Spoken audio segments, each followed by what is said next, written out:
No se va a morir por pasar hambre 3 días. Quédate tranquilita en casa, que papá te traerá un regalo cuando vuelva.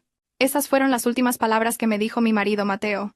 Apenas terminó de decirlas, oí el giro de la llave en la cerradura, un clac-clac, dos sonidos secos e implacables que resonaron en el silencio. Me quedé paralizada detrás de la pesada puerta de roble, pegando la oreja, pero solo pude escuchar el eco de sus pasos apresurados alejándose. El motor de un coche arrancó, rompiendo con un rugido la calma de la madrugada antes de desvanecerse en la distancia, llevándose consigo toda la crueldad del hombre al que una vez amé. Me había encerrado, a mí, su esposa, y a nuestro hijo de apenas 3 años, en esta casa. Hola, me llamo Valentina y tengo 29 años.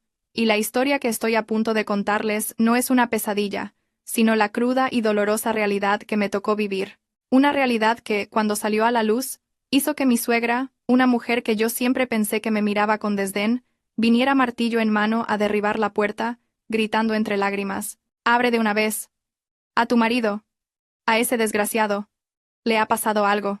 Durante nuestros 5 años de matrimonio, creí vivir una vida que muchos envidiarían. Mi marido, Mateo, era jefe del equipo de ventas, un hombre apuesto y con don de gentes. Teníamos un hijo de 3 años, Leo, que era todo mi mundo. A ojos de todos, éramos la familia perfecta y feliz, una imagen impecable, un cuadro sin un solo defecto. Pero solo quien duerme en la cama conoce sus bultos. Nuestra relación se había enfriado desde hacía aproximadamente un año, justo cuando Adriana, un antiguo amor de la Universidad de Mateo, reapareció de repente en su vida. Aquella mañana, me dijo que tenía que irse a Barcelona por un viaje de negocios urgente de 3 días. Este proyecto es crucial. El cliente es un poco complicado, así que seguramente no tendré mucho tiempo para llamar. Cuida bien de Leo en casa. No sospeché nada. Al contrario, me levanté al alba para plancharle su mejor traje y prepararle un desayuno caliente. Lo acompañé hasta la puerta, deseándole un buen viaje. Jamás imaginé que todo era una mentira meticulosamente calculada. Una actuación perfecta para ocultar su monstruosidad. Solo cuando el sonido del coche desapareció por completo, me di cuenta de que no se trataba de una broma. Agarré el pomo de la puerta, giré, y tiré con todas mis fuerzas. Pero fue inútil. La puerta estaba tan inmóvil como una pared de roca. «Mateo, esto no tiene gracia. Abre la puerta», grité, golpeando la madera con desesperación. Pero solo me respondió un silencio aterrador. Corrí hacia la puerta trasera, solo para descubrir que la reja de hierro también estaba cerrada con un enorme candado por fuera. Todas las ventanas tenían barrotes de hierro macizo. Mi hogar, mi refugio, se había convertido en una prisión sin escapatoria. El pánico se apoderó de mí. Cogí mi móvil a toda prisa y marqué el número de Mateo. «El número que ha marcado no está disponible en este momento». La voz impersonal de la operadora fue como una puñalada a mi última esperanza. Cuando intenté enviarle un mensaje por WhatsApp, me quedé helada al ver la frase: «Ha sido bloqueada por este usuario». Me había cortado toda comunicación. Sentí que la sangre se me helaba en las venas. Esto no era una broma pesada. Era un acto deliberado, un crimen planeado con crueldad. Realmente pretendía dejarnos encerrados aquí. Pero, ¿por qué? ¿Qué había hecho yo para merecer un trato tan horrible? Caí al suelo, llorando desconsoladamente. No por mí, sino por el miedo que sentía por mi hijo. De repente, recordé sus palabras antes de irse. «Dejaré la puerta bien cerrada para que estéis seguros. Pórtate bien con mamá». ¿Acaso la seguridad de la que hablaba era para que nadie interrumpiera su viaje de negocios con su amante? Entonces, un pensamiento aún más aterrador cruzó mi mente. Anoche quise ir a hacer la compra, pero él me detuvo, diciendo que sería más cómodo si me llevaba a él durante el fin de semana. Corrí hacia la nevera y la abrí de par en par. El corazón se me detuvo. Dentro no había más que unas cuantas botellas de agua y un cartón de leche a medio empezar. El congelador estaba vacío, al igual que el cajón de las verduras. El saco de arroz se había acabado anteayer. Lo había calculado todo. No solo nos había encerrado, sino que pretendía matarnos de hambre. «No se va a morir por pasar hambre 3 días». Sus palabras resonaban en mis oídos, afiladas y malévolas como cuchillas. 3 días. Su plan era encerrarnos sin comida ni bebida durante 3 días. Esa crueldad superaba cualquier cosa que yo pudiera haber imaginado. ¿Cómo podía un padre ser tan despiadado con su propio hijo? Ya no podía llorar. El dolor se transformó en una rabia intensa. No podía derrumbarme. Tenía que sobrevivir. Tenía que encontrar una forma de salir de aquí por mi hijo. Justo en ese momento, escuché la voz clara e inocente de Leo desde el segundo piso. «Mamá, Leo tiene hambre». Esa voz fue como 1000 agujas clavándose en mi corazón sangrante. Me sequé las lágrimas a toda prisa, intentando recuperar la compostura, y corrí escaleras arriba para abrazar a mi hijo. Mamá está aquí. Mi niño. ¿Qué podía hacer ahora? Encerrada entre estas 4 paredes inexpugnables, ¿qué debía hacer para salvar a mi hijo? Si tú también sientes esta rabia y tienes curiosidad por saber cómo aparece la suegra y cuál es el secreto que se esconde tras las acciones del marido, no olvides suscribirte al canal Historias de Vida y activar las notificaciones para no perderte el próximo capítulo de este emocionante relato. El frío que emanaba de la nevera vacía me golpeó en la cara, pero no era nada comparado con el hielo que se extendía desde mi corazón. La voz de mi hijo pidiendo comida fue la orden que me sacó de mi estupor. Cerré la puerta de la nevera con fuerza, como si quisiera cerrar la cruel realidad que se desplegaba ante mí. Mamá está aquí mismo. Sé bueno, Leo. Mamá buscará algo de comer. Levanté a mi hijo en brazos y forcé una sonrisa, aunque sabía que mi gesto se parecía más a una mueca de dolor que a una sonrisa. La razón me gritaba que actuara. Senté a mi hijo en el sofá y le di su coche de juguete favorito. Leo, quédate aquí jugando un ratito solo. Mamá va a buscar la llave para abrir la puerta. Seguro que papá solo está bromeando. Mi hijo asintió. Sus ojos claros aún no comprendían lo que estaba sucediendo. Y yo, como un animal atrapado en una trampa, comencé una búsqueda desesperada. Corrí de nuevo hacia la puerta principal. La sacudí, tiré de ella, y la golpeé con todas mis fuerzas. Pero el único resultado fue el sonido sordo de mi cuerpo chocando contra la madera maciza. Fui a la puerta trasera de nuevo, buscando cualquier objeto contundente para romper el candado, pero no había nada. Todos los objetos familiares de la casa ahora me parecían terriblemente inútiles. Subí al segundo piso y miré desesperadamente a través de los barrotes. Nuestra casa estaba bastante aislada. La casa del vecino más cercano estaba separada por un amplio jardín. Grité. ¡Socorro! ¿No hay nadie? ¡Ayuda! Pero mis gritos se perdieron en el aire silencioso de la mañana. Ni una sombra, ni una respuesta. Cogí el móvil de nuevo, con la vaga esperanza de poder llamar a alguien que no fuera Mateo. Marqué el número de mi suegra, la señora Pilar. El número que ha marcado no está disponible. Me quedé sin palabras. Marqué el de mi madre, pero solo escuché esa voz impersonal. Llamé a mi mejor amiga, pero el resultado fue el mismo. Con manos temblorosas, abrí la configuración de red. Las barras de señal estaban vacías. No solo me había bloqueado en WhatsApp, sino que había desactivado por completo mi tarjeta SIM. Probablemente la había dado de baja por pérdida o había utilizado algún otro método que yo desconocía. El Wi-Fi de casa funcionaba, pero no servía de nada, ya que todas las aplicaciones de llamadas requerían una verificación a través del número de teléfono. Estaba completamente aislada del mundo exterior. Un terror absoluto me envolvió. Mateo. Había planeado cada detalle a la perfección, sin dejarnos a mí y a mi hijo ni una sola vía de escape. Mamá. Tengo hambre. La voz débil de Leo desde el piso de abajo me devolvió a la cruel realidad. Bajé corriendo y lo abracé con fuerza. Lo siento, mamá, lo siente mucho, mi amor. Comencé una segunda búsqueda, esta vez de comida. Registré cada rincón de la cocina. En el cajón de los snacks encontré medio paquete de galletas viejas y rancias. En el frutero había una manzana ligeramente arrugada. Abrí el paquete de galletas a toda prisa y le di una a mi hijo. La aceptó felizmente y se la metió en la boca, masticando con avidez. Verlo así fue como si alguien me estuviera arrancando el corazón con un cuchillo.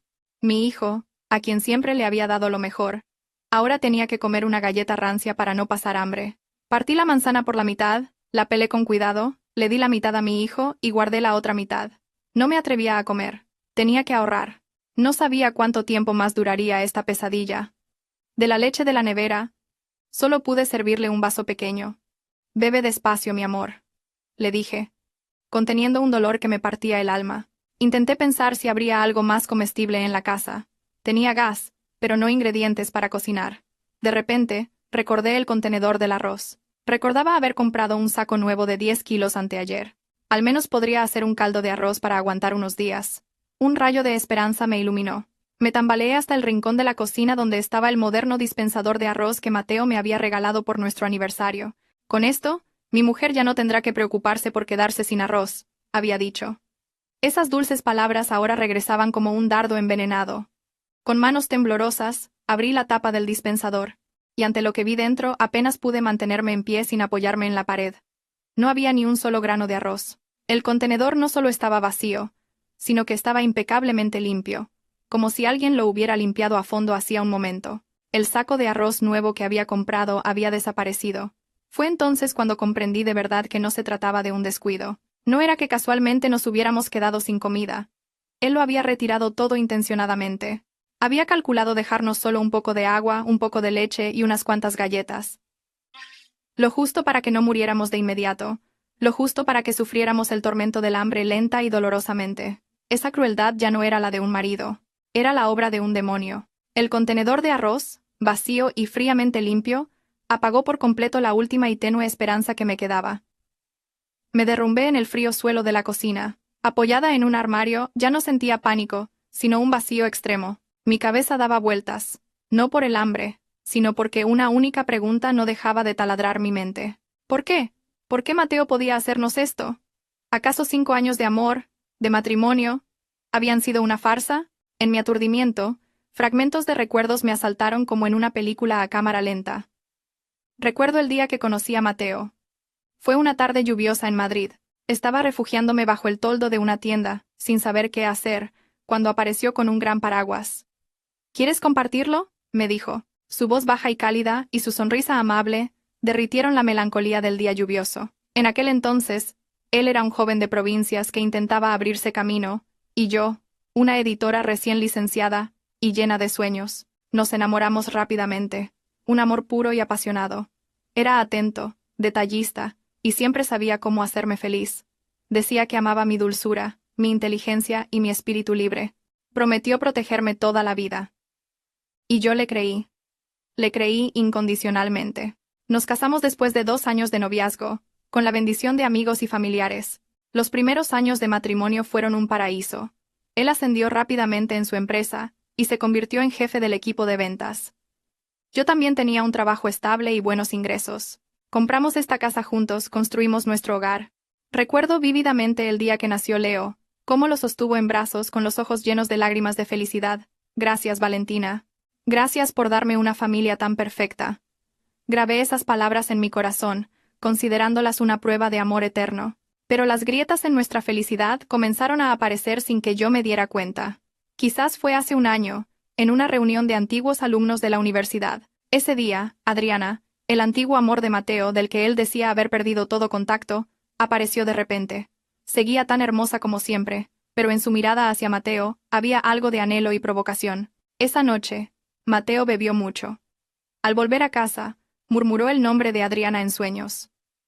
Me dolió el corazón, pero me consolé pensando que era solo por el alcohol, un pequeño recuerdo del pasado. Elegí callar y confiar en mi marido, pero mi silencio se convirtió en permisividad. A partir de ese día, Mateo empezó a cambiar. Salía más temprano y volvía más tarde. Los viajes de negocios repentinos se hicieron más frecuentes. Dejó de compartir conmigo las cosas del trabajo, y los abrazos cálidos de cada noche desaparecieron. Se irritaba y se enfadaba sin motivo. Una vez, solo le pregunté por qué llegaba tan tarde, y me gritó: ¿por qué preguntas? He estado trabajando donde si no. Por favor, deja de vigilarme. Me quedé en shock. Nunca me había levantado la voz, y las señales sospechosas se hicieron cada vez más evidentes. El olor de un perfume desconocido en sus camisas, las llamadas secretas en el baño, los mensajes que borraba apresuradamente cuando me acercaba. Mi corazón ardía, pero intenté aferrarme al último hilo de confianza que me quedaba. Tenía miedo. Miedo de que, si armaba un escándalo, esta familia se rompiera. Miedo de que mi hijo perdiera un hogar completo. Elegí engañarme a mí misma. Mi suegra, la señora Pilar, siempre había sido una mujer estricta y de pocas palabras. Desde que me convertí en su nuera, no había sido especialmente cariñosa, pero tampoco me había hecho la vida imposible. Sin embargo, últimamente su actitud también se había vuelto muy extraña. Me miraba con compasión o suspiraba a menudo. Una vez, vino de visita y vio a Mateo gritándome, y frunció el ceño diciendo: «Hijo, ¿por qué le hablas así a tu mujer?». Mateo simplemente refunfuñó y se fue. En ese momento, le agradecí. Pensé que al menos había alguien en esa casa que me entendía. Pero ahora, repasándolo todo, me di cuenta de una terrible verdad. Esas señales, esos cambios, no fueron casuales. Eran parte de un plan. Mateo no solo me estaba siendo infiel, estaba tramando una conspiración dirigida contra nosotros, y el acto de cerrar la puerta hoy era la última fase de ese plan. Quería arrinconarnos, pero ¿Para qué? ¿Para poder irse tranquilamente con Adriana? No, no todo era tan simple. El propósito de un hombre dispuesto a matar de hambre a su propio hijo no podía limitarse a un simple asunto de amoríos. Mamá, tengo sed. La voz débil de Leo me sacó de nuevo de mis recuerdos. Miré a mi hijo. Estaba de pie en el umbral de la cocina, con la cara pálida por el hambre. El dolor en mi pecho se transformó en una rabia extrema. Fuera cual fuera su conspiración, fuera cual fuera su propósito, lo que le estaba haciendo a su hijo era un pecado imperdonable. Ya no podía quedarme sentada aquí, dándole vueltas al pasado. Tenía que actuar, tenía que vivir, tenía que sacar a mi hijo de este lugar, y lo juro, Mateo, pagarás por todo lo que has hecho. Pero antes, tenía que enfrentarme a un enemigo más aterrador que su maldad, el hambre y la oscuridad de la larga noche que se avecinaba. La oscuridad llegó antes de lo esperado. Cuando la última luz tenue de la tarde desapareció tras los barrotes, la espaciosa casa se sumió en una densa y fría oscuridad. Me acurruqué en el sofá del salón con Leo en brazos. Se había quedado dormido después de beber las últimas gotas de leche del cartón. Su respiración regular y cálida en mi cuello era el único calor que quedaba en esta casa, ahora convertida en una cueva de hielo. No me atrevía a encender las luces, no por miedo a la factura de la luz, sino por miedo de que la luz acentuara nuestro vacío y soledad. Miedo de romper la débil ilusión de que todo esto era solo un sueño, que si cerraba y abría los ojos, Mateo volvería sonriendo y diría, solo era una broma. Pero sabía que eso solo sería una ilusión, para siempre. El hambre empezó a atormentarme. El estómago me dolía con un retortijón sordo y constante. Bebía pequeños sorbos de agua para llenar el vacío, pero eso solo empeoraba la sensación de hambre. Miré a mi hijo, que dormía plácidamente en mis brazos, y una tristeza infinita me invadió. Había pasado todo el día con hambre. Mañana cuando se despertara, ¿qué le daría de comer? ¿La media galleta que quedaba? ¿O unas cucharadas de agua con azúcar? Esos pensamientos eran como cuchillas invisibles que me desgarraban el alma. Me sentía una madre inútil e impotente. No había podido proteger a mi hijo, ni siquiera darle una comida decente. La culpa y el odio hacia Mateo se mezclaban, convirtiéndose en un veneno que me corroía por dentro. Me preguntaba dónde estaría él en ese momento, qué estaría haciendo, probablemente en algún hotel de lujo en Barcelona con Adriana, cenando a la luz de las velas, bebiendo vino, riendo y disfrutando. Se acordaría, aunque fuera por un instante, de que su mujer y su hijo estaban en casa, temblando de hambre y frío, o nuestra existencia se había borrado por completo de su mente. Afuera empezó a llover. Al principio, eran gotas ligeras que golpeaban el tejado, pero pronto la lluvia se intensificó, azotando las ventanas con un sonido agudo. El viento que aullaba a través de las rendijas sonaba como el lamento de un alma en pena. La gran casa parecía ahora un barco solitario en medio de un mar embravecido, y nosotros, dos pasajeros desesperados sin saber qué nos depararía el mañana. Abracé a mi hijo con más fuerza, como si temiera que la tormenta exterior me lo pudiera arrebatar. Leo se movió ligeramente y frunció sus pequeños labios. Quizás él también sentía frío. Me quité mi delgada chaqueta y lo cubrí. A tientas en la oscuridad, cogí el mantel de la mesa y nos envolví a los dos. Pero el frío no venía de fuera. Venía de lo más profundo de mi ser. Miré por la ventana, y los relámpagos que de vez en cuando rasgaban el cielo nocturno, iluminaban el jardín desolado. De repente, pensé en mi suegra, la señora Pilar. Normalmente, sobre las 9 de la noche, llamaba para preguntar por su nieto. Hoy, mi teléfono estaba en silencio. Seguro que Mateo le había mentido. Quizás le dijo que estábamos en casa de mis padres, o le dio cualquier otra excusa convincente para que no llamara. Toda su familia, tejiendo juntos una red perfecta para atraparnos. De repente, escuché un pequeño crujido desde la zona de las escaleras. El corazón se me paró. Contuve la respiración y aguzé el oído. Era muy débil, pero definitivamente había un sonido. ¿Había alguien en la casa? No, imposible. Todas las puertas estaban cerradas, pero el sonido se repitió, esta vez más claro, como pasos cautelosos sobre el suelo de madera. Un escalofrío me recorrió la espalda. ¿No estábamos solos en esta casa? ¿Acaso Mateo había dejado a alguien para vigilarnos? ¿O algo aún más terrible? Abracé a mi hijo con fuerza y me replegué en una esquina del sofá. Con los ojos bien abiertos, miré fijamente la oscuridad impenetrable que cubría las escaleras. No me atrevía ni a respirar hondo. Solo podía esperar en un silencio espeluznante. Los pasos se acercaban cada vez más. No bajaban del piso de arriba, sino que parecían venir de algún rincón de este mismo salón. En la oscuridad total, los pasos cautelosos se hicieron cada vez más cercanos y nítidos. Sentía que el corazón me iba a estallar. Abracé a Leo con todas mis fuerzas. Mi cuerpo temblaba. No por el frío, sino por un terror primario que se apoderaba de cada una de mis células. Contuve la respiración, intentando calmar mi corazón desbocado, y clavé la vista en el espacio difuso frente a mí, de donde provenía el sonido. Cualquier pequeño movimiento en este momento podría ser una señal de peligro mortal. ¡Miau! Un maullido pequeño y débil sonó a mis pies, seguido por la sensación de algo suave y peludo rozando mi pierna. Me sobresalté tanto que estuve a punto de gritar. Instintivamente, agarré el mando de la televisión de la mesa para usarlo como arma. Pero en ese momento, otro relámpago iluminó brevemente la habitación. Miré hacia abajo y solté un suspiro de alivio. Era Mía, nuestra gata tricolor, a la que teníamos desde hacía varios años. Se había pasado todo el día escondida debajo del sofá. El miedo desapareció, dejando paso a un agotamiento extremo. Me dejé caer y reí amargamente. Asustarme así por un gato. ¿Hasta qué punto estaba débil y en pánico? Mía frotó su cabeza contra mi regazo, ronroneando suavemente como si quisiera consolarme. Acaricié su suave pelaje y volví a llorar. Al menos, en esta casa fría, todavía tenía a una pequeña criatura a mi lado. La lluvia de fuera fue amainando, dejando solo el sonido rítmico de las gotas cayendo del alero. La noche transcurrió en un silencio aterrador. No pude pegar ojo, solo me quedé sentada, abrazando a mi hijo, escuchando su respiración regular y el ronroneo de Mía. El hambre seguía atormentándome sordamente, pero la preocupación por el día siguiente era mucho mayor. ¿Qué iba a hacer? El amanecer del segundo día llegó, pero no trajo consigo ni calor ni esperanza. La luz grisácea de un día lluvioso se filtraba por los barrotes, tiñendo la habitación de un tono lúgubre y desolado. Leo se despertó. Ya no lloraba pidiendo comida. Simplemente se quedó quieto en mis brazos, mirándome con sus grandes ojos cansados. «Mamá, estoy cansado», dijo con voz débil. Le toqué la frente y ardía. Había empezado a tener fiebre. El pánico que había reprimido durante la noche estalló con furia. Mi hijo estaba enfermo, encerrado, sin comida ni medicinas. ¿Qué podía hacer?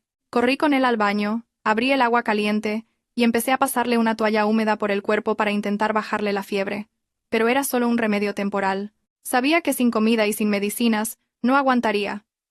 «Mateo, animal, abre la puerta de una vez», grité, golpeando la puerta con las pocas fuerzas que me quedaban. «El niño tiene fiebre. ¿Me oyes? Vas a matar a tu propio hijo».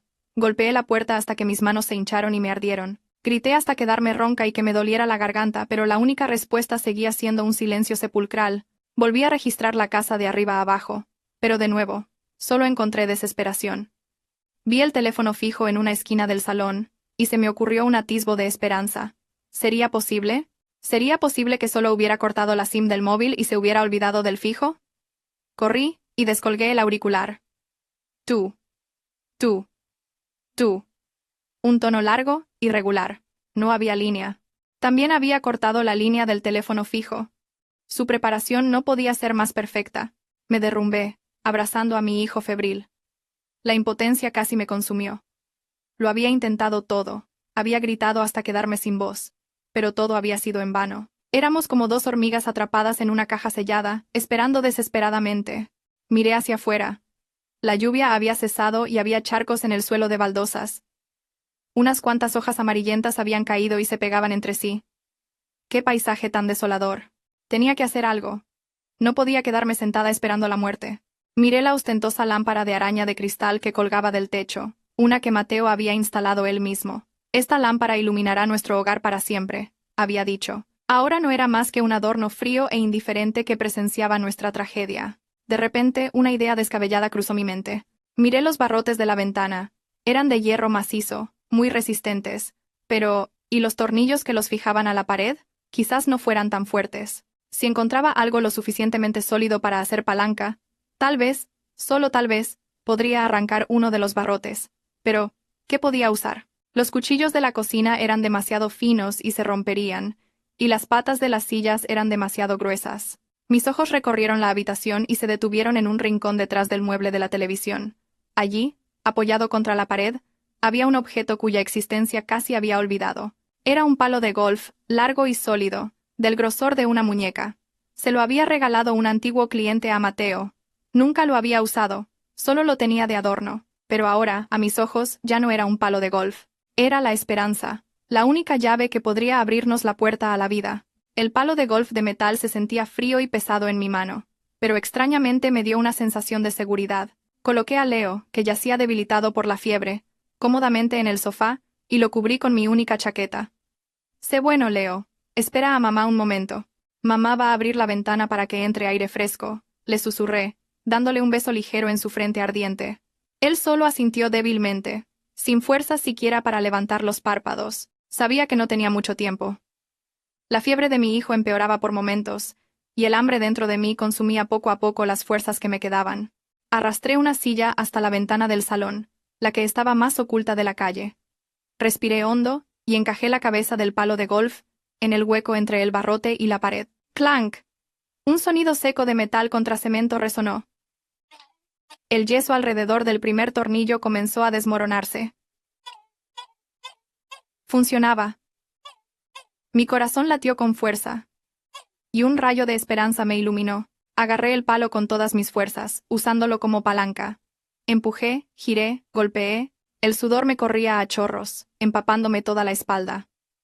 Mis manos, acostumbradas solo a teclear y pasar páginas, se llenaron de ampollas y me ardían. Pero no me atrevía a parar. Cada vez que quería rendirme, miraba a mi hijo respirando con dificultad en el sofá. Esa imagen era mi acicate. El yeso se desprendía cada vez más, revelando el tornillo oxidado, pero este seguía firmemente anclado a la pared. El palo de golf, resbaladizo por el sudor, casi se me escapó de las manos varias veces. Me mordí el labio hasta sangrar. El sabor salado de la sangre se mezcló con el de mi sudor y mis lágrimas. No sé cuánto tiempo estuve luchando así. 30 minutos. 1 hora. En esta casa prisión, el tiempo había perdido su significado. Crack. Se escuchó un sonido pequeño pero nítido. El primer tornillo se había doblado. El hueco entre el barrote y la pared se había ensanchado un poco. De la alegría, casi me echo a llorar. Continué con el segundo y el tercer tornillo.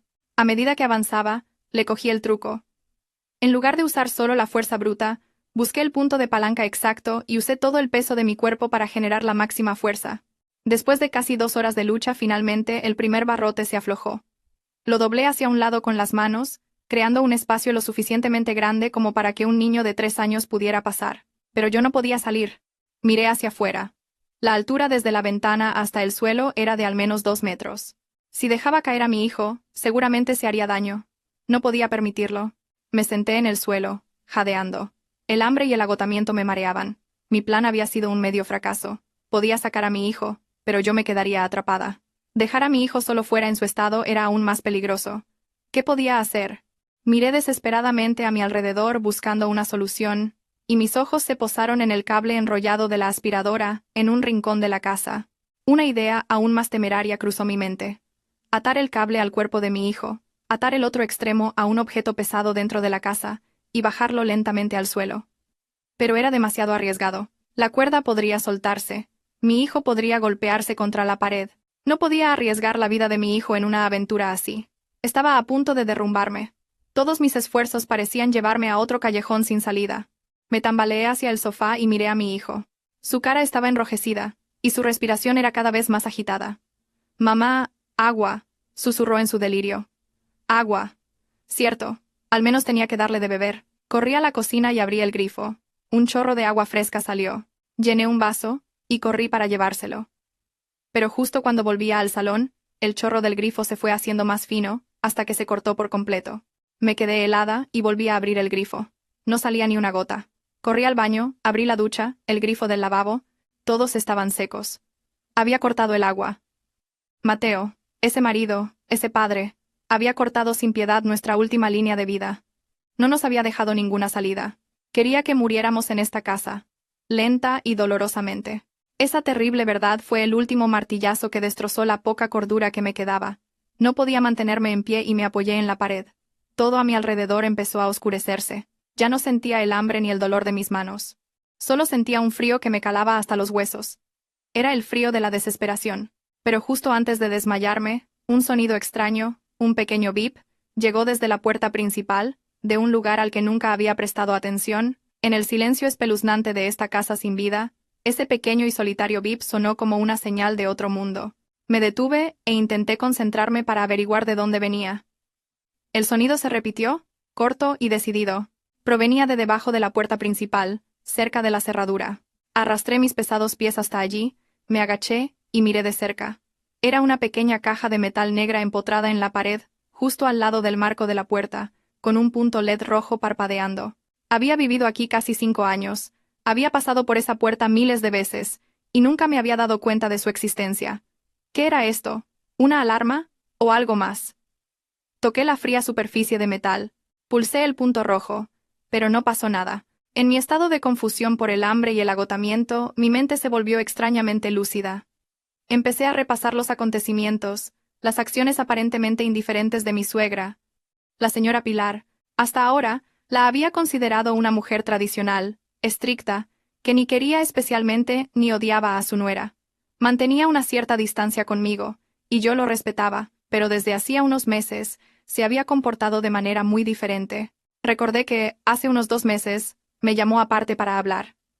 «Oye, Valentina», me dijo en voz baja, «¿no crees que esta casa es demasiado grande y vacía para ti, y el niño solos?»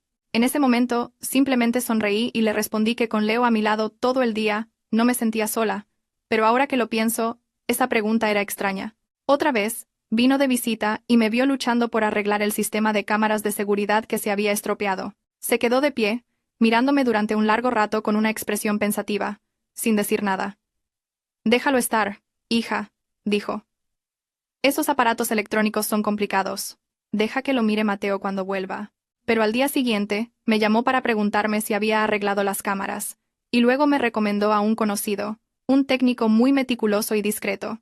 Y lo más sospechoso fue que, una semana antes de que Mateo se fuera de viaje, mi suegra apareció sin avisar. Le compró a Leo un nuevo robot de juguete. Mientras yo estaba distraída un momento, dio una vuelta por la casa, por el salón, la cocina, e incluso la puerta trasera. Mientras caminaba, murmuró: «Una casa tiene que ser segura, y las puertas bien cerradas. Hoy en día hay muchos ladrones». Cuando se fue, al pasar por la puerta principal, se detuvo un largo rato, mirando fijamente la cerradura. Yo solo pensé que estaba comprobando si tenía algún problema. Incluso rozó ligeramente con la mano la pared donde estaba la caja negra que acababa de descubrir. En ese momento, simplemente pensé que era una mujer precavida, preocupada por la seguridad de sus hijos. Pero ahora, al unir todas las piezas, se formaba una imagen completamente diferente. Esta misteriosa caja negra. El técnico de cámaras de seguridad discreto. Sus palabras significativas. ¿Acaso mi suegra sabía algo? ¿Acaso había previsto las acciones de Mateo? No, imposible. Es su madre. ¿Cómo podría saber que su hijo iba a cometer tal atrocidad y no detenerlo? Oh, oh, oh. ¿Ella también era parte del plan? Ese pensamiento me hizo estremecer, pero inmediatamente negué con la cabeza. La mirada compasiva con la que me miraba, los suspiros que soltaba cada vez que Mateo me gritaba.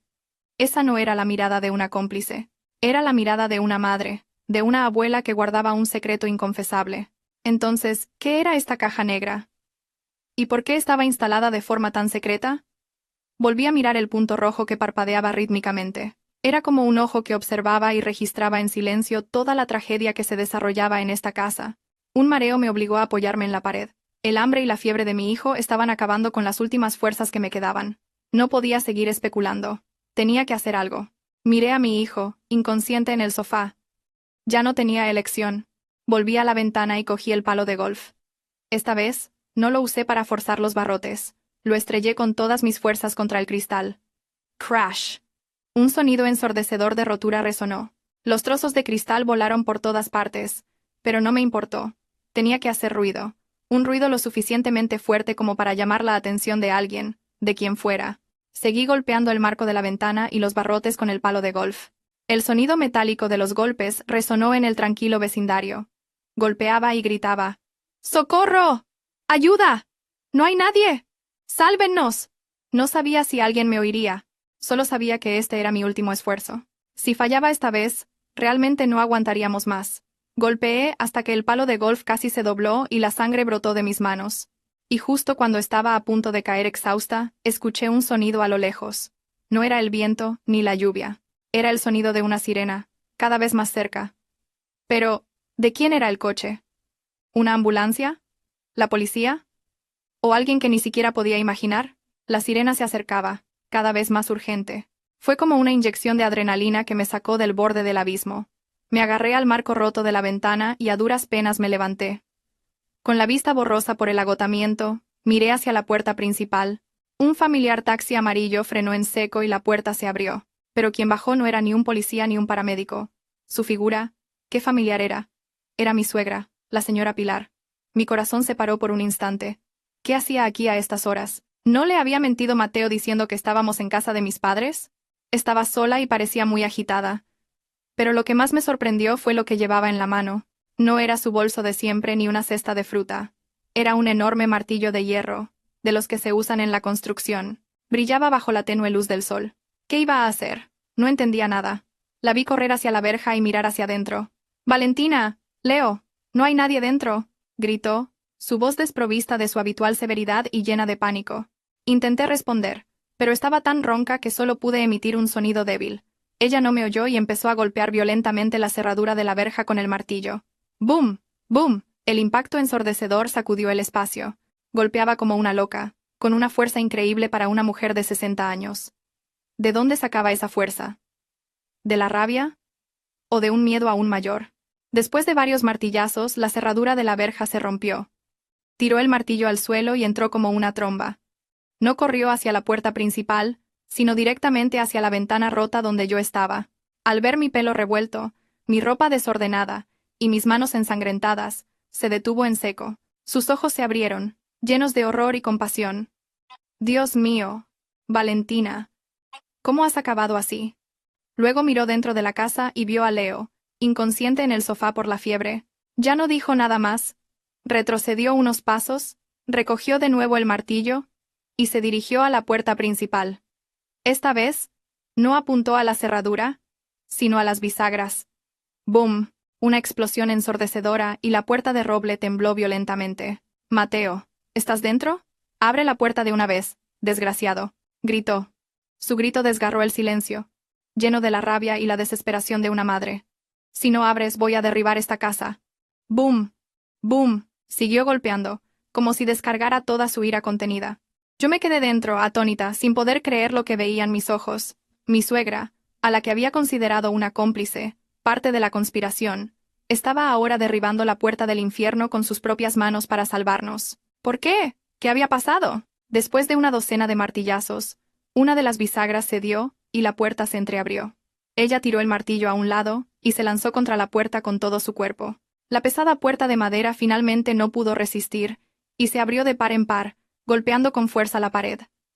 La señora Pilar entró en la casa, jadeando.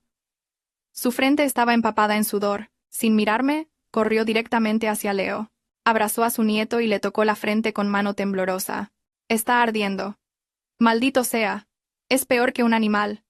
Empezó a maldecir y a llorar. Luego se giró hacia mí. En sus ojos ya no había sorpresa, sino un dolor y un arrepentimiento extremos. Se acercó y nos abrazó a los dos juntos. Su abrazo fue torpe y extraño, pero tan cálido. «Lo siento, Valentina. Lo siento mucho», sollozó.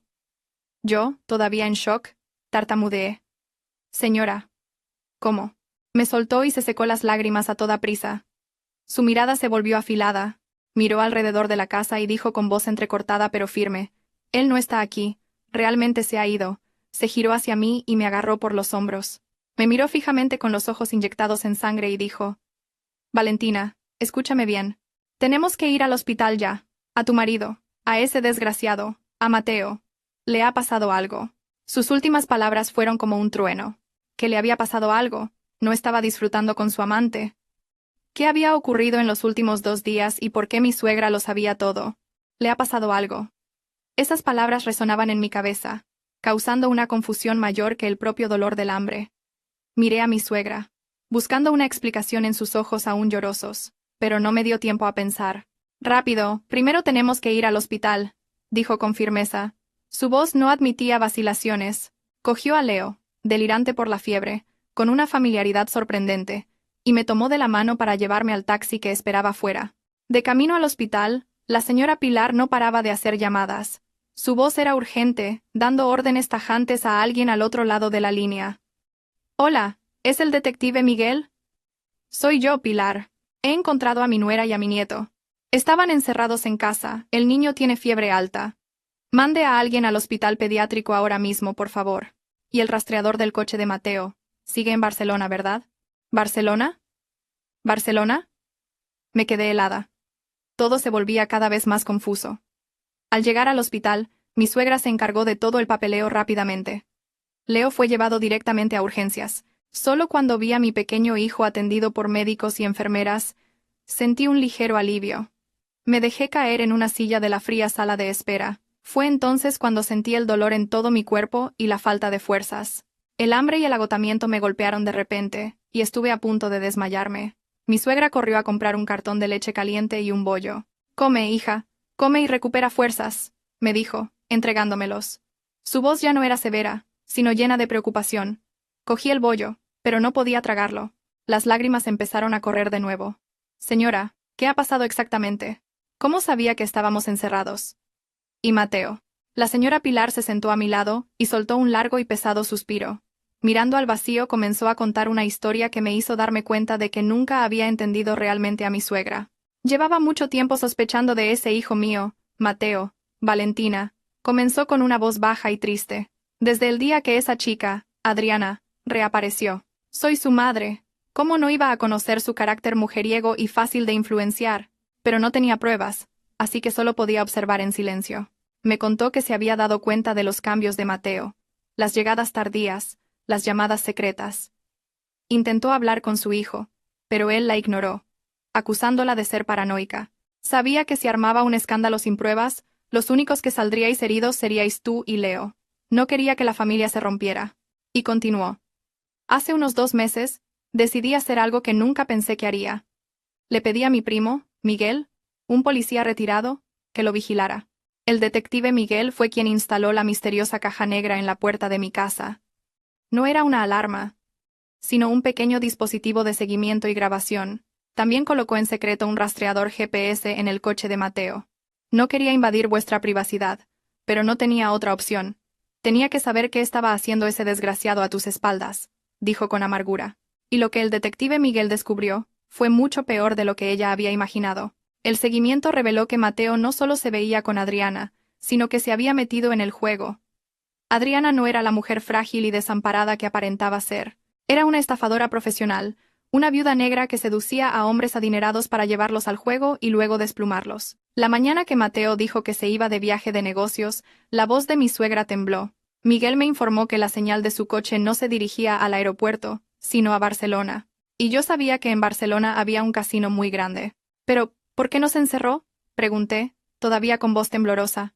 Eso era lo que más temía, dijo la señora Pilar, apretando mi mano. Miguel me dijo que era el modus operandi habitual de esa banda de Adriana. Aíslan a la víctima de su familia, cortan toda comunicación para que, cuando lo pierda todo, no pueda pedir ayuda a nadie. Mateo te encerró no porque te odiara, sino por miedo. Miedo de que te dieras cuenta, de que me llamaras, de que yo lo detuviera. Me quedé sin palabras. La crueldad de Mateo no provenía del odio, sino de la cobardía y el egoísmo extremo. Había sacrificado la seguridad de su mujer y su hijo para que no lo molestaran en su partida de juego con su amante. Los últimos 2 días te he estado llamando sin parar, pero no contestabas. Supe de inmediato que algo había pasado. Llamé a Mateo y tampoco contestaba. Supe que se había metido demasiado hondo, dijo con impotencia. Y hace media hora, recibí un mensaje de Miguel. Decía que Mateo había perdido todo el dinero que tenía, no solo el efectivo que llevaba, sino que también había puesto el coche como aval. Ahora lo tienen retenido los acreedores. Si no lleva el dinero esta noche, ellos, no terminó la frase, pero yo ya lo había entendido. Él le ha pasado algo del que hablaba no era un accidente de tráfico, sino un peligro mortal. Por eso había entrado en pánico hasta el punto de coger un martillo y derribar la puerta. Temía perder a su único hijo, y temía que, si tardaba un poco más, también perdería a su nuera y a su nieto. La terrible verdad había salido a la luz. Pero planteaba una pregunta aún mayor. Entre un marido retenido por mafiosos y un futuro incierto, ¿qué debía hacer? Y mi suegra, que hasta hace poco me parecía tan lejana, ¿podría ser una aliada de confianza? La historia de mi suegra terminó con un pesado silencio. Me quedé sentada, con la mente en un torbellino, tratando de procesar la terrible información que acababa de recibir. Mi amado esposo no era solo un adúltero y un padre cruel, sino un tonto adicto al juego, una víctima estúpida que había caminado por su propio pie hacia la muerte, y la aparentemente frágil Adriana era un lobo con piel de cordero, una estafadora profesional y despiadada. «Señora, ¿va a salvarlo?», Pregunté con voz ronca. Fue la primera pregunta que se me ocurrió. Una pregunta compleja, mezcla de resentimiento y una pizca de curiosidad por su respuesta. La señora Pilar me miró. Sus ojos estaban inyectados en sangre, pero brillaban con una luz fría y decidida que nunca antes había visto. ¿Salvarlo? Sí, hay que salvarlo.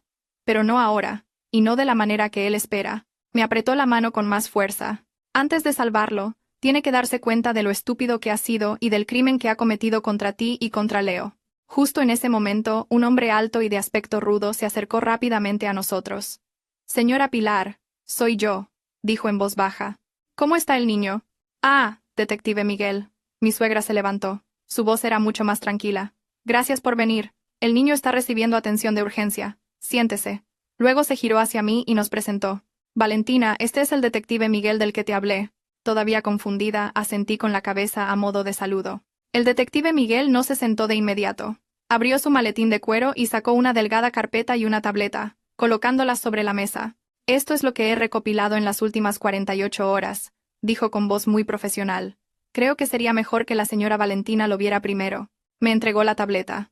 La pantalla se iluminó, mostrando una serie de fotos ordenadas cronológicamente.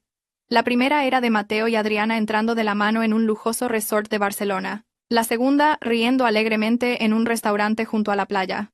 Pero las siguientes fotos eran completamente diferentes. Eran fotos tomadas a escondidas desde lejos, dentro de un casino. Mateo estaba sentado en una mesa de póker, con la cara brillante de tensión y sudor. La pila de fichas frente a él disminuía cada vez más. Adriana, sentada a su lado, ya no parecía tan cariñosa. De vez en cuando, le susurraba algo a un hombre de aspecto rudo que estaba de pie detrás de ella. Y la última foto me dio un escalofrío. Mateo estaba acurrucado en un rincón de una habitación, rodeado por 3 hombres tatuados. En su cara ya no había la tensión de un jugador, sino el terror extremo de una presa atrapada. Adriana estaba a cierta distancia, con los brazos cruzados, mirándolo con una expresión fría y desconocida. Ya no era su amante, sino su carcelera. El señor Mateo perdió más de 150.000 euros, dijo el detective Miguel con una voz monótona, como si leyera un informe. Perdió todos sus ahorros personales y su coche nuevo, comprado a plazos, y al final, firmó un pagaré con unos intereses de usura. 150.000 euros. Murmuré. Esa cantidad superaba mi imaginación. ¿De dónde había sacado Mateo tanto dinero para perderlo en el juego en 2 días? Como si leyera mis pensamientos, mi suegra dijo con amargura. Sacó dinero en secreto de la cuenta de ahorros conjunta que teníais, sin que tú lo supieras. Llevaba mucho tiempo planeando este viaje. El detective Miguel pasó una página de la carpeta y señaló una copia del extracto bancario. Aquí está la prueba. El señor Mateo retiró el dinero en pequeñas cantidades durante el último mes para que la señora Valentina no se diera cuenta. También encontramos pruebas de que intentó pedir un préstamo a usureros poniendo como garantía la casa que tenéis en común, pero lo pillamos antes de que pudiera hacerlo. Miré los números y las letras en el papel. Todo era tan evidente. Mateo no había caído en la tentación por casualidad. Había planeado activamente conseguir dinero para jugar con su amante, y para llevar a cabo su plan, había sacrificado sin piedad a su propia esposa e hijo. El acto de cerrar la puerta y matarnos de hambre ya no era solo cobardía, sino un crimen fríamente calculado. Quería silenciarme, evitar que interfiriera en su diversión. Justo en ese momento, la puerta de urgencia se abrió. Una enfermera salió y dijo sonriendo: «La fiebre del niño ha bajado. Está estable y en breve lo trasladaremos a una habitación normal». Sentí como si me quitaran un peso enorme de encima. Rompí a llorar, pero esta vez eran lágrimas de alivio. Una vez que mi preocupación por mi hijo desapareció, otra pregunta me asaltó el corazón. ¿Y mi marido? Había cometido un crimen imperdonable. Pero también su vida corría peligro. Entre el odio y el último vestigio de afecto conyugal, ¿qué debía hacer? ¿Y qué significaba exactamente que mi suegra lo salvaría de otra manera? Solo cuando trasladaron a Leo a una habitación normal, pude respirar de nuevo. Después de que le bajara la fiebre, dormía plácidamente, y su rostro había recuperado el color. Sus pequeños labios se movían de vez en cuando, como si soñara que estaba mamando. Me senté junto a la cama y le cogí la manita. Una gratitud infinita llenó mi corazón. Gracias, Dios mío. Mi hijo estaba a salvo. Mi suegra y el detective Miguel estaban hablando en el pasillo.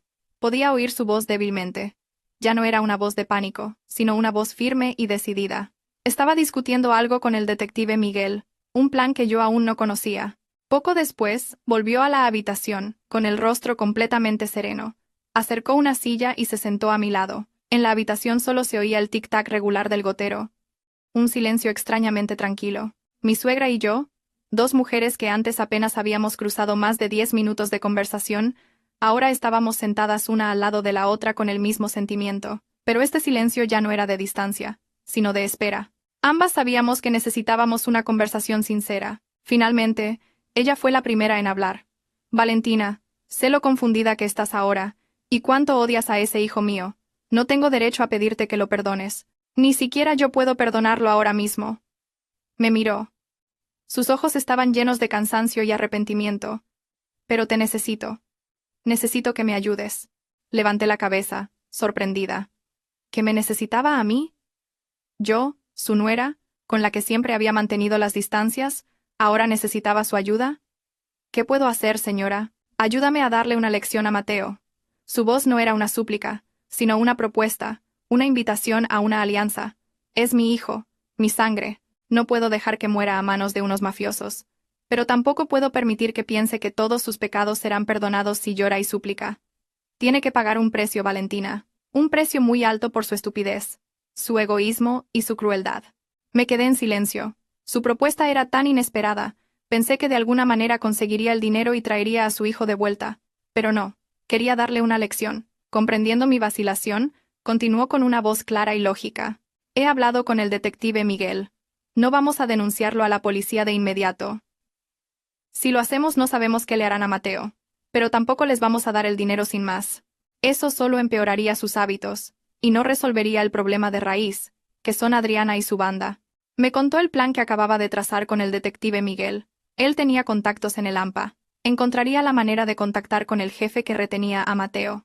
No se identificarían como familiares, sino como un tercero, otro acreedor de Mateo, para negociar la deuda. Nuestro objetivo, enfatizó, no es pagarles el dinero, sino ganar tiempo. Mientras tanto, el detective Miguel reunirá más pruebas sobre la red de estafas de juego de Adriana para poder desmantelarlos. Al mismo tiempo, ganar tiempo es para que Mateo sienta el sabor del miedo y la desesperación, para que se dé cuenta de cómo os sentisteis vosotros cuando os encerró en casa. No pude evitar sorprenderme por la meticulosidad y la frialdad del plan de mi suegra. La mujer que yo había considerado anticuada y ciegamente preocupada por el honor de la familia, en realidad tenía una mente fría y una determinación increíble. No era que no amara a su hijo, lo amaba de otra manera, de una manera muy realista. Pero te necesito, repitió. Esta vez, su mirada era suplicante. Necesito que estés de mi lado, porque en este asunto, no eres solo mi nuera, sino la principal víctima. Solo tú tienes el derecho legal de demandarlo. Y solo con tu consentimiento este plan puede tener éxito. Si no estás de acuerdo, no te obligaré. Conseguiré el dinero de alguna manera, venderé la casa si hace falta, y lo traeré de vuelta. Pero si lo hago, nunca más tendré la cara para mirarte a ti ni a mi nieto. Había puesto su última carta sobre la mesa. Me había dado el poder de decisión, el poder de decidir el destino de Mateo, el futuro de nuestra relación y el camino que yo tomaría a partir de ahora. Podía dejarlo en manos de la ley, o peor aún, dejar que los mafiosos se encargaran de él. Sería una venganza rápida y satisfactoria. O podía participar en este peligroso juego. Un juego que no era solo por venganza, sino un proceso educativo para enderezar a un ser humano perdido, aunque fuera de forma imperfecta. Miré a mi hijo, que dormía plácidamente. Pensé en su padre, Mateo. Por muy terrible que fuera lo que había hecho, seguía siendo el padre de mi hijo. No quería que mi hijo creciera con un padre que había muerto miserablemente a manos de la mafia, pero tampoco quería que tuviera un padre que no se diera cuenta de sus errores. Finalmente, levanté la cabeza y miré a mi suegra directamente a los ojos. De acuerdo, señora, lo haré con usted. En ese momento, supe que entre mi suegra y yo se había formado la alianza más inesperada y extraña, una alianza basada no en el amor, sino en el objetivo común de la salvación y el castigo. Y no podía prever que esta decisión nos enfrentaría no solo a los estafadores, sino también a los rincones más oscuros de nuestra propia familia. Mi asentimiento pareció desatar un nudo invisible en el corazón de mi suegra. Soltó un suspiro de alivio y sus hombros, antes tensos, se relajaron. Gracias, Valentina. Sabía que no me equivocaba contigo, dijo con la voz ligeramente quebrada. Por primera vez, vi en sus ojos no juicio ni distancia, sino confianza y entrega. A partir de ese momento, la pequeña habitación del hospital se convirtió de repente en un centro de operaciones. Mientras yo me quedaba en el hospital cuidando de Leo, Mi suegra y el detective Miguel actuaron con rapidez y método. Miguel, usando su experiencia y sus contactos, identificó rápidamente al jefe de la organización que retenía a Mateo. Se llamaba El Cicatriz, un conocido mafioso de Barcelona que regentaba casinos ilegales y se dedicaba a la usura. No podemos subestimarlo, le dijo Miguel a mi suegra por teléfono. Yo, que estaba al lado, lo oí claramente. Es un tipo muy astuto y cruel. Tenemos que acercarnos con mucho cuidado. El primer paso, según el plan, era el acercamiento. Miguel no actuó directamente. Envió a un antiguo subordinado suyo, un hombre de aspecto rudo y conocedor de las reglas del AMPA, a encontrarse con el Cicatriz. Este hombre se presentó no como un familiar de Mateo, sino como el representante de un acreedor más grande de Madrid, otro acreedor al que Mateo debía una gran suma de dinero. Ese Mateo le debe dinero a mi jefe, le dijo el subordinado de Miguel a El Cicatriz con tono arrogante. He oído que lo tenéis vosotros. Mi jefe quiere hablar sobre cómo vamos a resolver esta deuda. A nosotros no nos interesa que al deudor le pase algo antes de pagar. Esta estrategia de divide y vencerás tuvo un efecto inmediato. El Cicatriz, que tenía la sartén por el mango, se encontró de repente en una posición pasiva. Ahora Mateo no era solo su deudor, y no podía deshacerse de él a la ligera. Se vio obligado a aceptar una negociación. Mientras tanto, mi suegra y yo hicimos nuestra parte. Siguiendo el consejo de Miguel, lo primero que teníamos que hacer era cortar la retirada financiera de Mateo, para que abandonara la ilusión de que podía resolverlo todo fácilmente con dinero. A la mañana siguiente mi suegra y yo fuimos juntas al banco. Con todos los documentos legales que demostraban nuestra cotitularidad de cuentas y bienes, solicitamos congelar todas las cuentas de ahorro y cancelar todas las tarjetas de crédito a nombre de Mateo y las cuentas conjuntas. El empleado del banco nos miró con extrañeza al oír nuestra petición. ¿Están seguras? Congelar una cuenta es bastante complicado de revertir. Estamos seguras, respondí con firmeza. Mi suegra, a mi lado, asintió en silencio.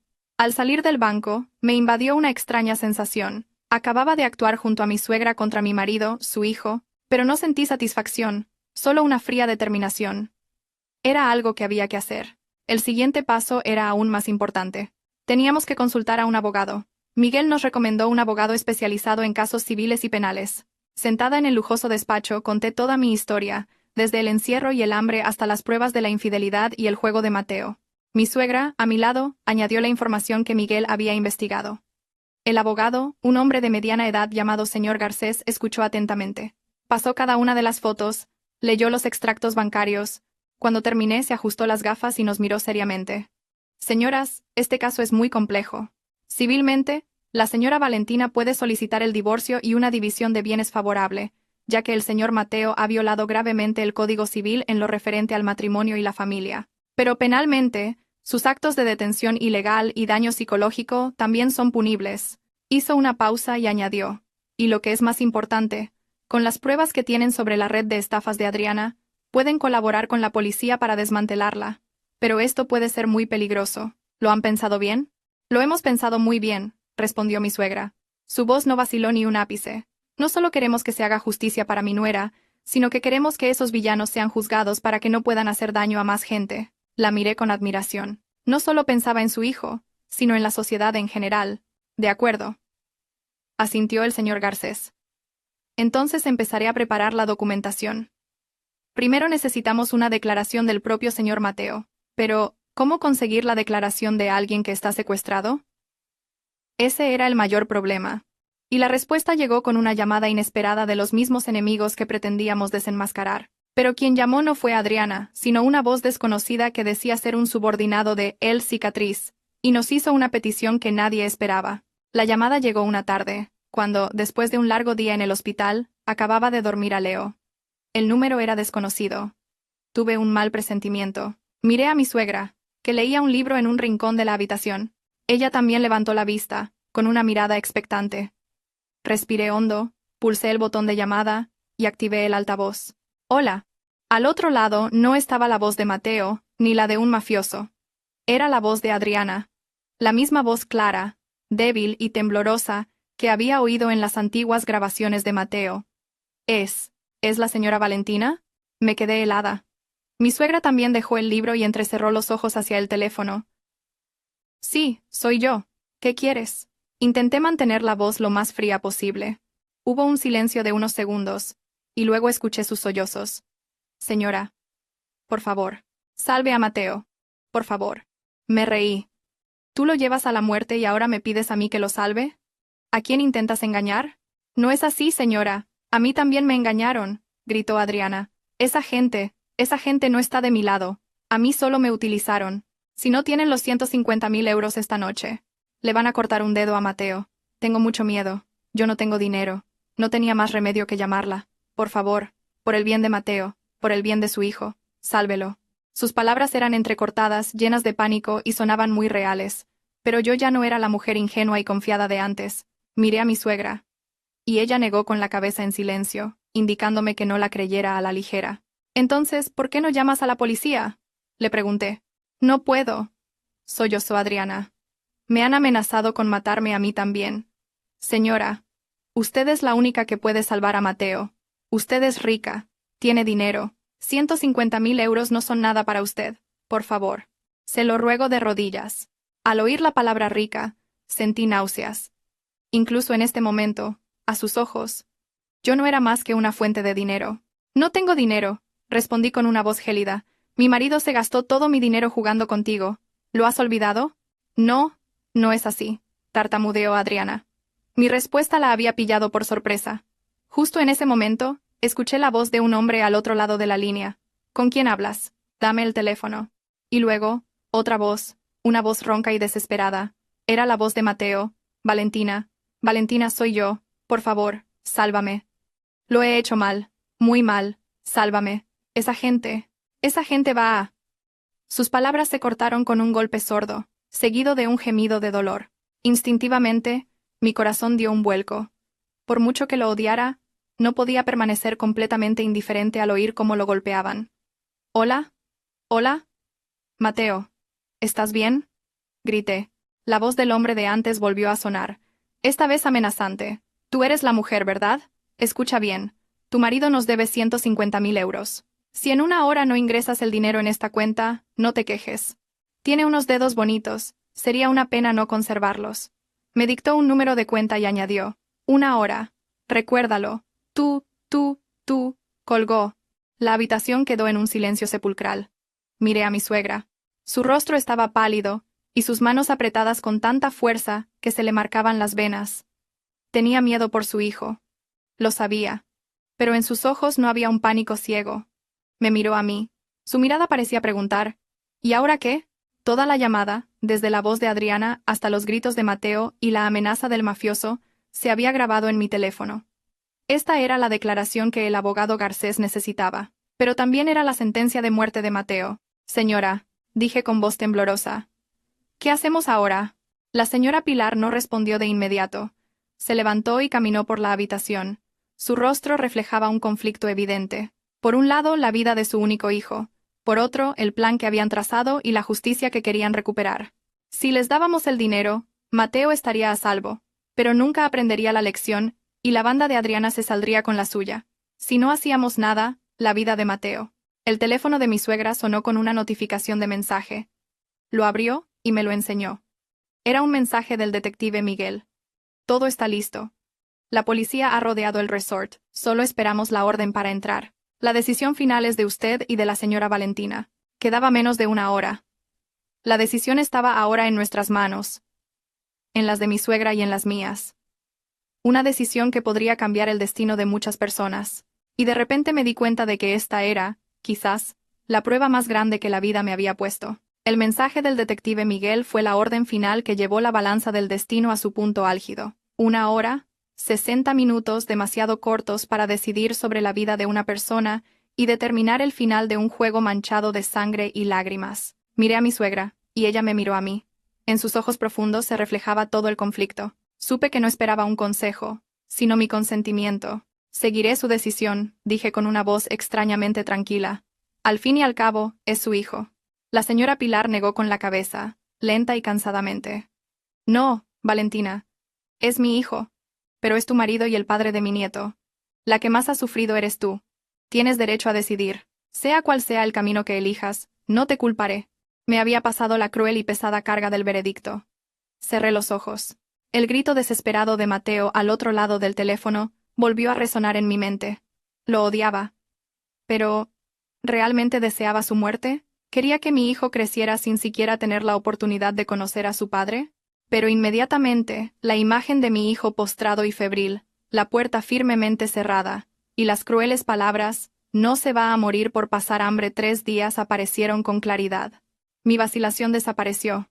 Perdonar a Mateo ahora no sería generosidad, sino debilidad.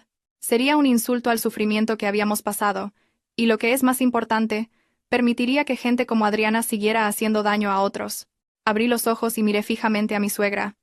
Señora, no podemos dejar que muera, pero tampoco podemos permitir que se salga con la suya después de lo que ha hecho. Cogí el teléfono y marqué el número del detective Miguel. Detective Miguel, soy Valentina. Mi suegra y yo hemos tomado una decisión. Dígale a la policía que inicie la operación. Hice una pausa. Pero, ¿podría pedirles que garanticen la seguridad de Mateo en la medida de lo posible? Al fin y al cabo, él también es una víctima de la estafa. Entendido. La voz de Miguel al otro lado de la línea sonó decidida. No se preocupe. Es su trabajo. El teléfono se cortó, y todo quedó decidido. Mi suegra y yo nos sentamos una al lado de la otra en silencio. Solo podíamos esperar. El tiempo pasaba con una lentitud asfixiante. Con cada minuto que pasaba, imaginaba la redada policial, los disparos, los gritos. Apreté con fuerza la mano de mi suegra.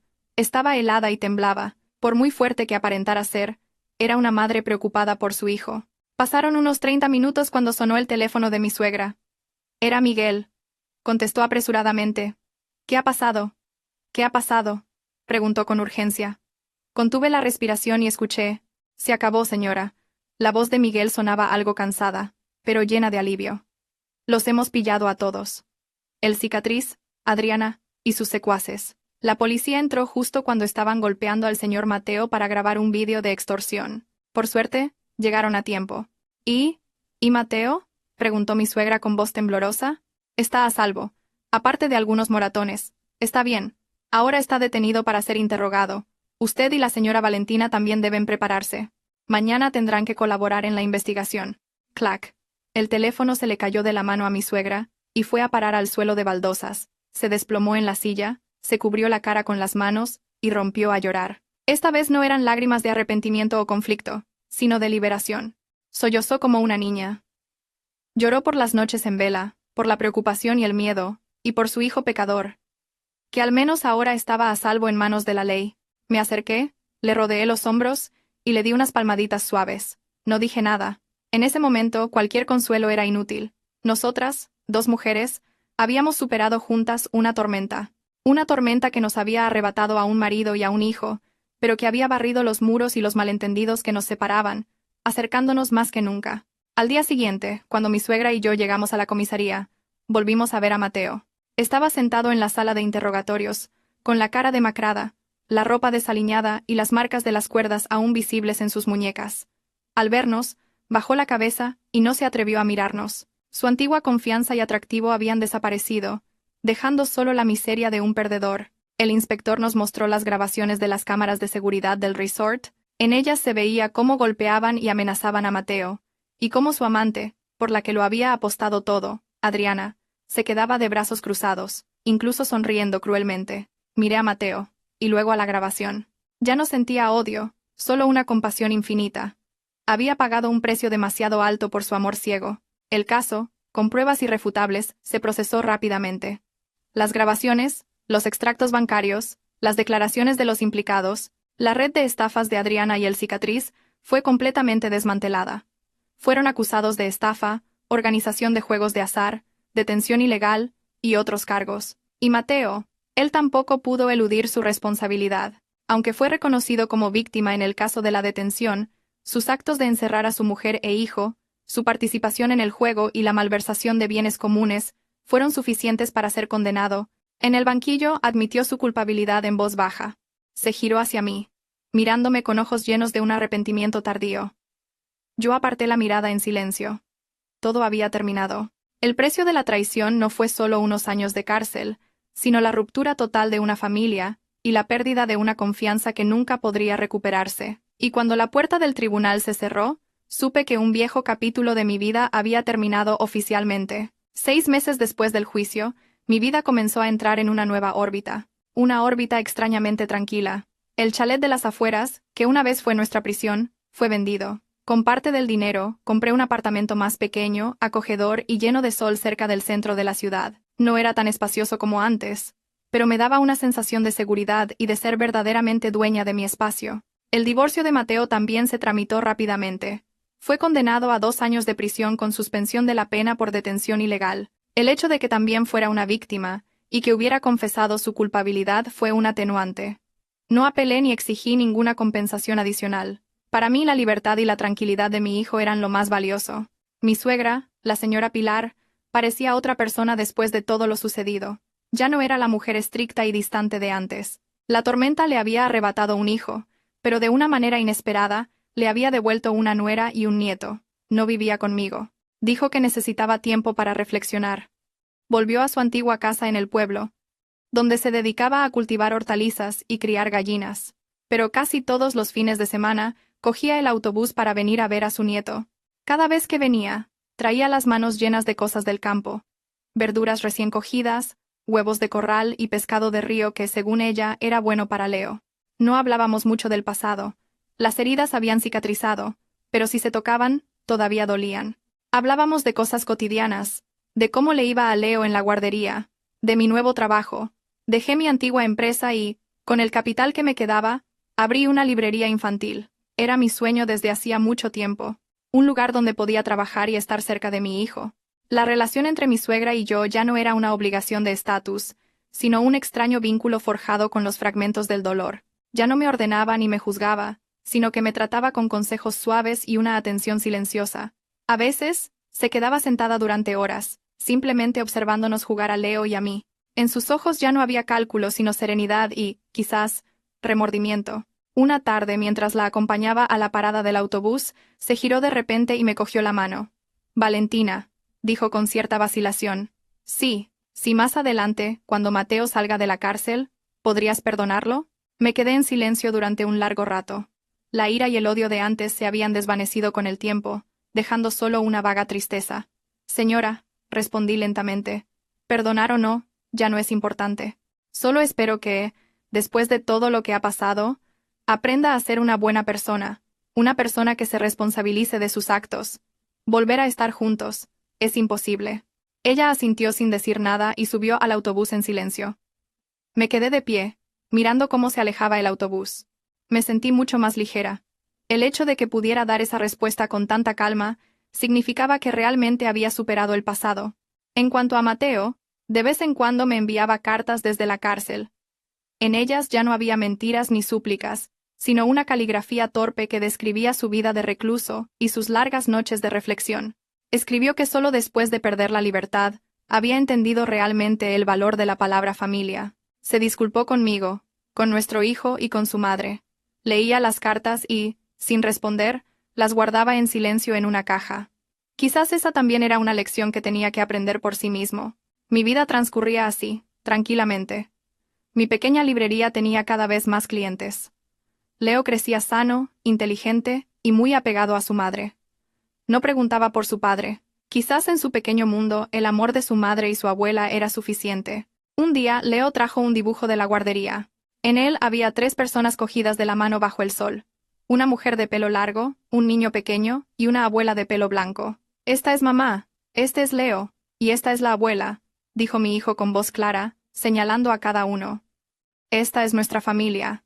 Abracé a mi hijo. Las lágrimas rodaron por mis mejillas. Pero esta vez, eran lágrimas de felicidad. Había perdido un marido, pero había ganado una madre. Había pasado por un matrimonio infernal, pero sobre esas mismas cenizas, había podido establecer una nueva definición de la palabra familia. Una familia no tenía por qué ser perfecta, ni completa, solo necesitaba tener amor y respeto verdaderos el uno por el otro. Y supe que, aunque nos quedaba un largo camino por delante, sería un camino lleno de sol.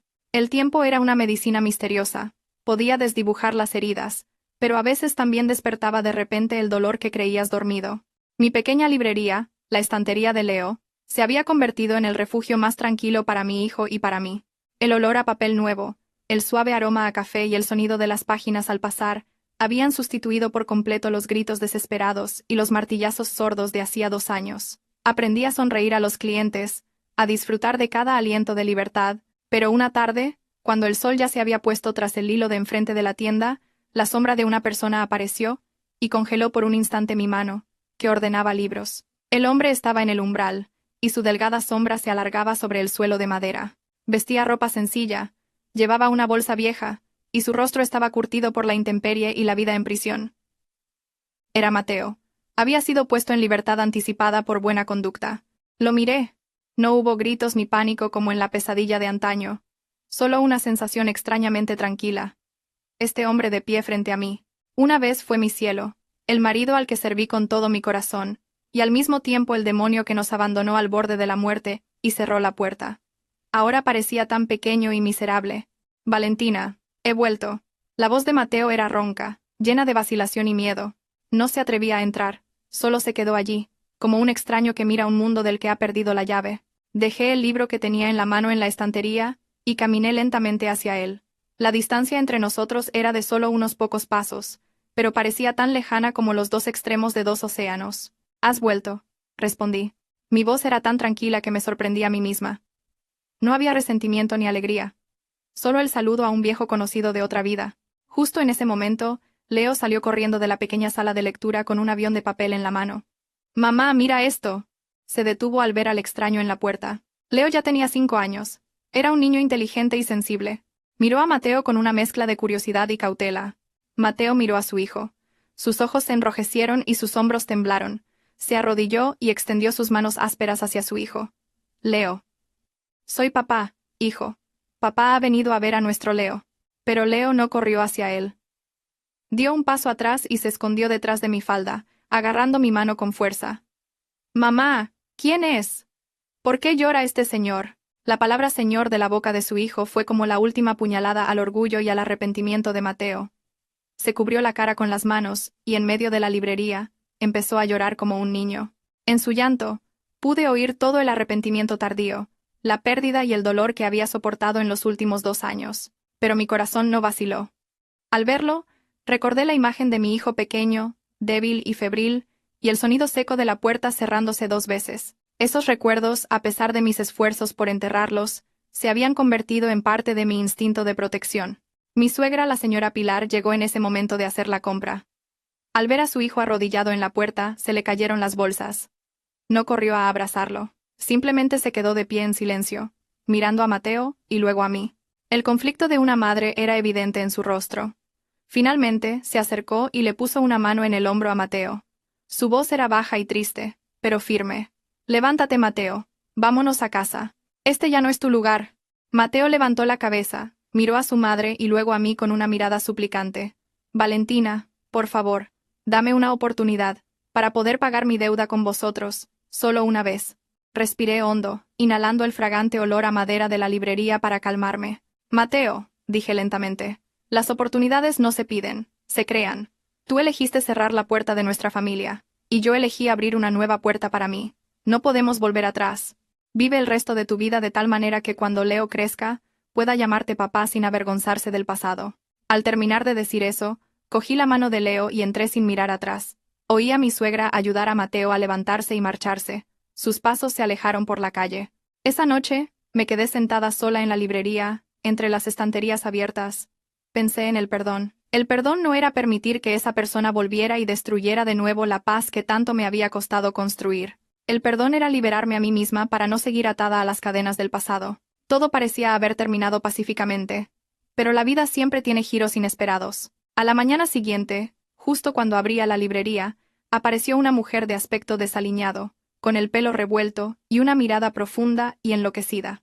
Era nada menos que Adriana. No había ido a la cárcel por falta de pruebas directas de su estafa, pero la ley del karma parecía haberla alcanzado antes. Adriana corrió y me agarró de la manga. Su voz sonaba aguda como un demonio. «Todo es por tu culpa. Tú me lo quitaste todo.